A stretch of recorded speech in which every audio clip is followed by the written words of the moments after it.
Setiap memiliki kerja baru, bisa membuat masakan. Pemilik restoran, di sini ada sejumlah masakan yang tunggal. Restoran yang sebenarnya cepat. Iya.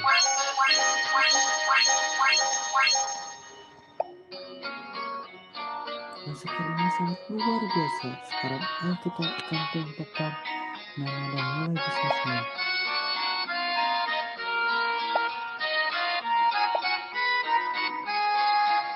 Nama restoran apa nama restoran?